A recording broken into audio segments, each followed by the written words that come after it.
So, hi everyone. It's hard to say that I'm glad to be here and talk to you, but I do think it's very important for you to be here, listening to me, and I thank you for the opportunity to do so. My name is Eli David, and I'm 27 years old. And I'm here mainly to talk about my younger brother, Eviatar, which is this handsome guy. He's 23 years old, Eviatar David. And I think I'll start from just telling you a couple of minutes about who he is. And after that, I'll tell you what happened to us on October 7th. And if there is any limit of time, nobody told me about the limit of time, just tell me now. So I'll make it short or long. You can go as long as you need. Please, we want to hear from you. Okay. So don't say things you may regret on, but I try to do it accurate.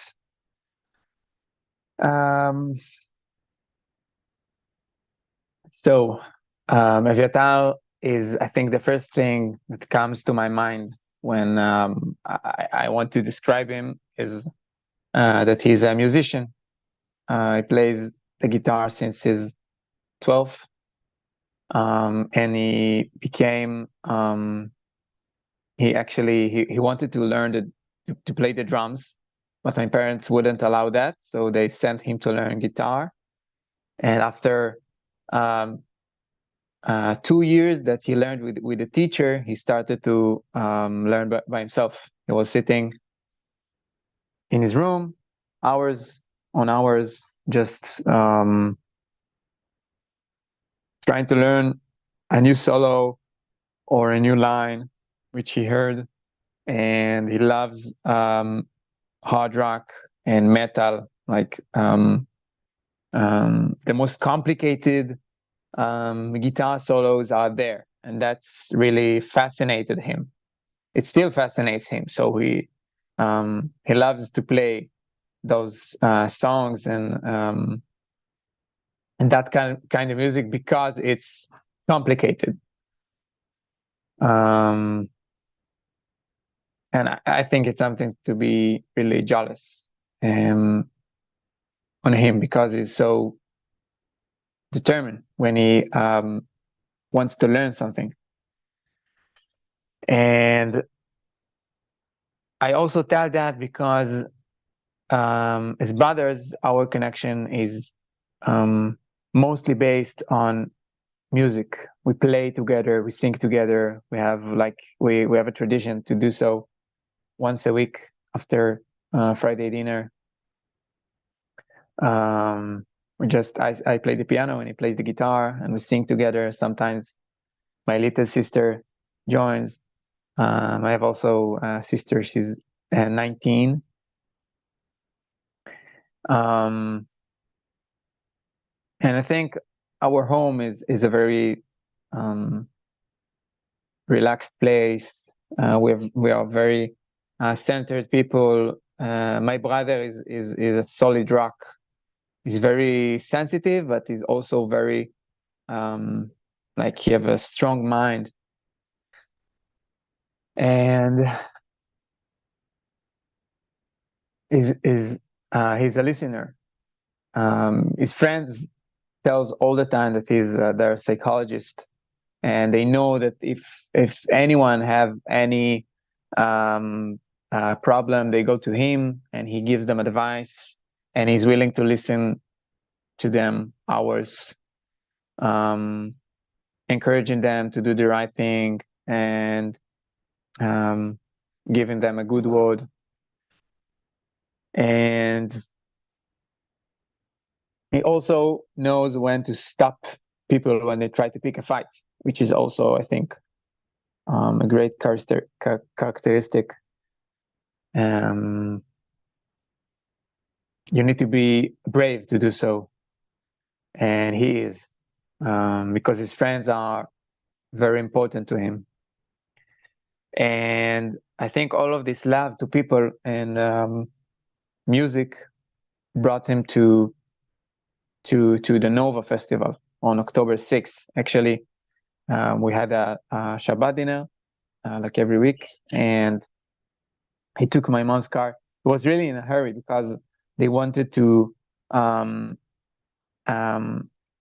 arrive the festival early to build their tents. It's a 12 hours long festival, so they had like a base, a little base. So he picked up 3 of his friends, best friends from high school. One of them is a childhood friend of him, which I know a long time ago. And they arrive at midnight, and the festival starts at 3 a.m. And for those who don't know, this Nova Festival is a music festival. It's all about being together. Excuse me for a second.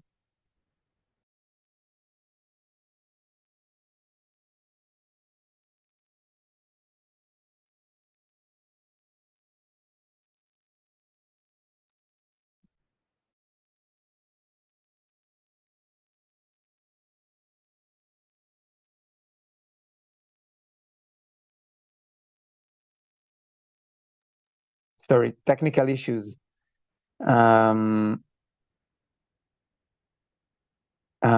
So this kind of festival,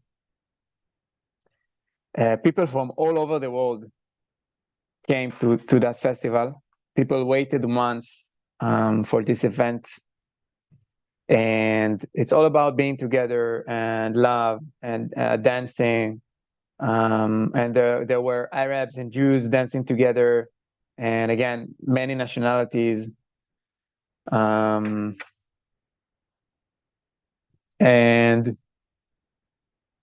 they went there just to celebrate, to have fun, to celebrate who they are. On 6:30 a.m., we woke up to the sirens, and my mom immediately texted my brother to see to see if he's okay. And he told her that they're blowing up the party. These are the words he used to describe what's going on. And he really meant that the music is over, and the police there told them to go home. But he also meant that they were being attacked.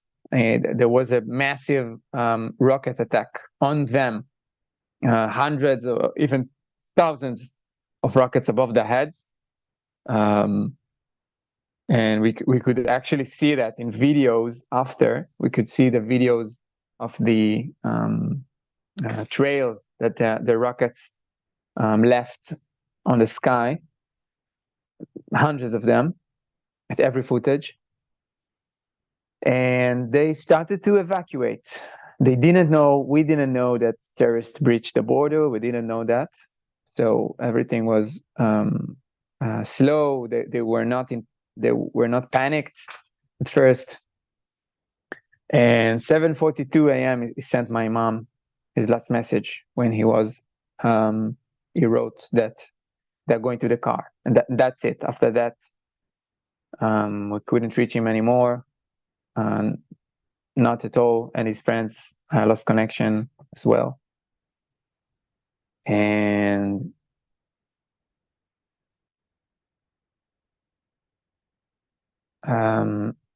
we didn't know what to do with ourselves. We understood that something very bad is going on, and that there were kidnapping and killing all over. And Ron, one of his friends, called their mom crying. She was hiding under a tree around 10 a.m. she heard explosions all over and gunshots and yelling in Arabic, and she didn't know where Evyatar and Guy are, and she was terrified. And then we actually understood that something bad is going on. And I thought about the worst. I thought, I saw the numbers. I said to myself, there's not a chance that he was kidnapped. I mean, if he's not answering, then he died somewhere. He can't be hiding, but if he was hiding, we would hear from him. So I really thought about the worst case.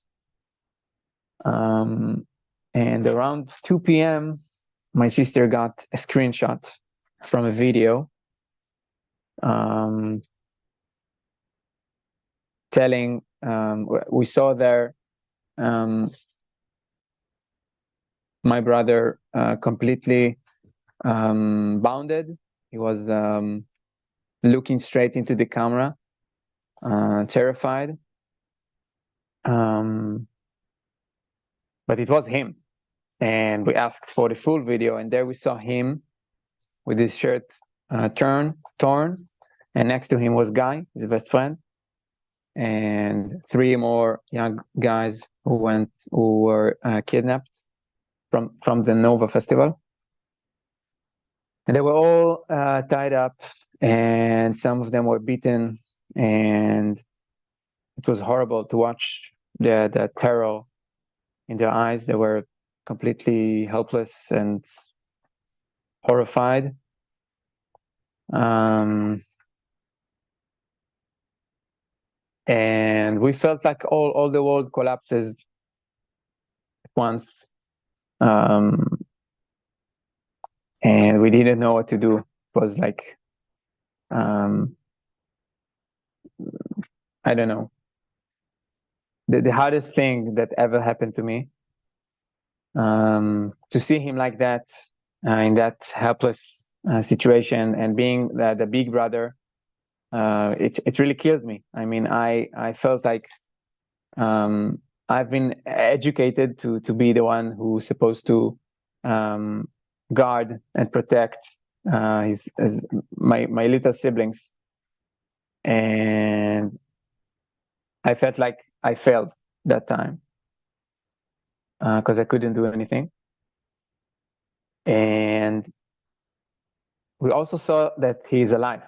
I mean, that was a moment of understanding that if we saw him alive, if we saw him, they wanted us to see him, it means that he's alive and he's being kept somewhere inside. The video was taken from Gaza, inside.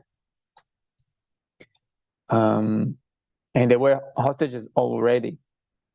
So I understood at almost at the same moment that if he is alive, we have to fight for him till the last drop of our blood. And we cannot give up. I mean, if he's alive and if he needs to be saved, I have no privilege to do something else. And it's me, and it's my sister and my parents and our all the family and Evyatar's friends. And we really started a fight since then, a war. We're meeting with communities all over the world and leaders all over the world, and we've opened an Instagram page, and we keep every week we go to the Knesset, the Israeli parliament, to meet with our leaders as well, and keep to make sure that they're doing the right thing, the right choices, which are leaving the hostages at the highest priority,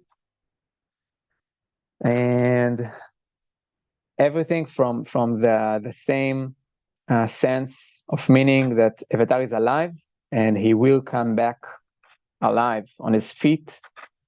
And it gives us power. It gives us power to function every day. I can show you my shirt.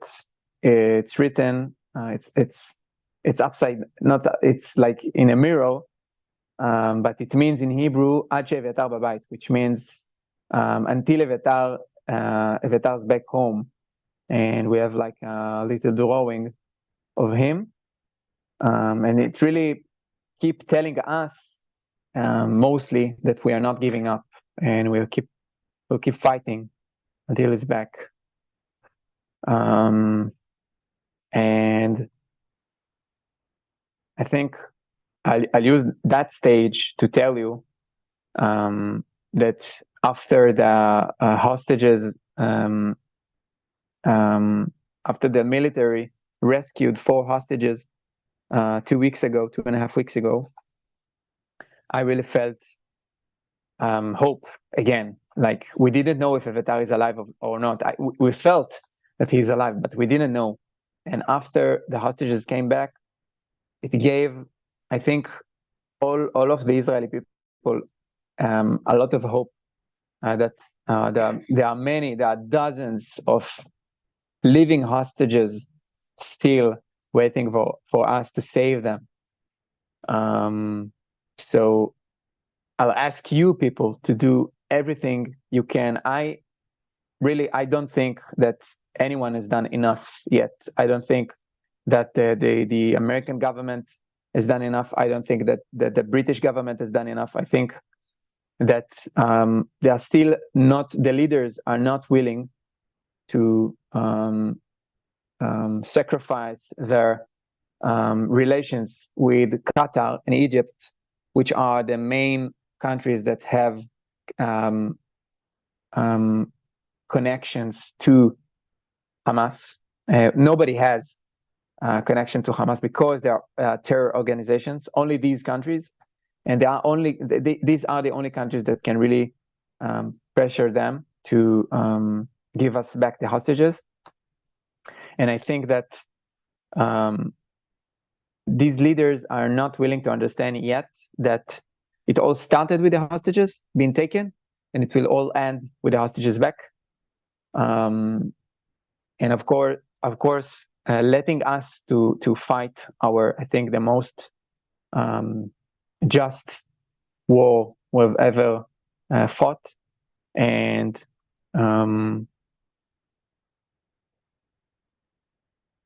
I think you should go and put pressure on everyone you can, mainly your elected officials, to demand them to do really everything they can, including giving up their interests with these Arab countries that really have the right influence on Hamas. I think it is the only option we have, and also support Israel. I think that supporting Israel will give us more space to operate, more options to take, more place to maneuver, and we still don't have enough of that place. So yeah, thank you again for listening, and I see all of your comments, and it warms my heart to see your support. And please keep doing what you're doing. Do more. We can always do more. Thank you. Thank you so much. What should I say? Your words, I think, open all our hearts. I feel like it's my own brother, and I think we're all brothers and sisters here. And that's the most important thing to know, that even though biologically we may be different families, we're one nation, one people. And if anyone of us was there at the music festival or down south on that October 7th, that Shmini Atzeret and Simchat Torah, we would have been equally targeted. So God should bless you and your family. You should only have strength to get through this. And we all want to be there when you hug your brother and you embrace. I'm sure the love will be deeper and expressed more than ever. And we all look forward to that big day. So God bless you, and thank you for your beautiful, beautiful, heartwarming words. And we will be not complacent. We will do what we have to do to fight, to release your brother and all the hostages and eliminate this threat forever. So thank you again.